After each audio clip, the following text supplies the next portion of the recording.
اساتذہ اکرام اور میرے عزیز سامعین اکرام، السلام علیکم۔ وہ بجلی کا کڑکا تھا یا سوتے عادی، وہ بجلی کا کڑکا تھا یا سوتے عادی، عرب کی زبان جس نے ساری ہلا دی۔ جی ہاں، میں اس قابل احترام شخصیت کے بارے میں لب کشائی کرنے جا رہی ہوں جن کا نام لبوں پر آتے ہی ہمیں درود پڑھنے کی تاکید کی گئی۔ اس شخصیت کی بات کرنے جا رہی ہوں جو سر سے لے کر پیروں تک رحمت ہی رحمت ہے۔ محمد صلی اللہ علیہ وسلم وہ پیارے نبی ہے جس کو تمام انبیاء اکرام پر فضیلت دی گئی۔ جی ہاں عزیز، اس کائنات میں ذرا ذرا آپ ایک طفیل سے روشن ہے۔ آپ ایک نسخہ دنیا ہے جن کے پاس ہر ایک بیماری کا علاج اور تمام تر کلام زیر ہے۔ آپ صلی اللہ علیہ وسلم کے سامنے دنیا کی بڑی سے بڑی طاقت نہیں جو آپ صلی اللہ علیہ وسلم کے کلام کی برابری کر سکے۔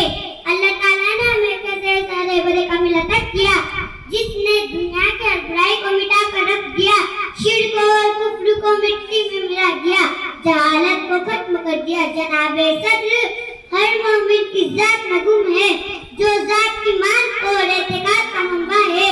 ان کی عقیدت کے آن ہر رنگ و بو میں، لال و گل میں، مہکتے ہوئے چمن میں، مسکراتی ہوئی کلیوں میں، ہوا کی لہروں میں موجود ہے۔ حاضرین جلسہ، اگر یہ بے کریمانی ہمارے درمیان نہ آتا تو ہم آج خدا کو نہ پہچانتے، آج ہمارے معبود حقیقی سے آشنا نہ آتے، آج ہم ہماری آخرت کی فکروں میں نہ لگے رہتے اور ہماری عقیدت اور ایمان کا تحفہ ہمارے معبود کے سامنے پیش کرنے سے قاصر ہو جاتے۔ آج ہمیں ضرورت ہے ہمارے ایمان کو تازہ کرنے کی، آج ہمیں ضرورت ہے آپ صلی اللہ علیہ وسلم کے بنائے ہوئے راستوں پر چلنے کی، آج ہمیں ضرورت ہے متحد ہو کر مسلمانوں پر ہونے والے ظلم کے خلاف لڑنے کی۔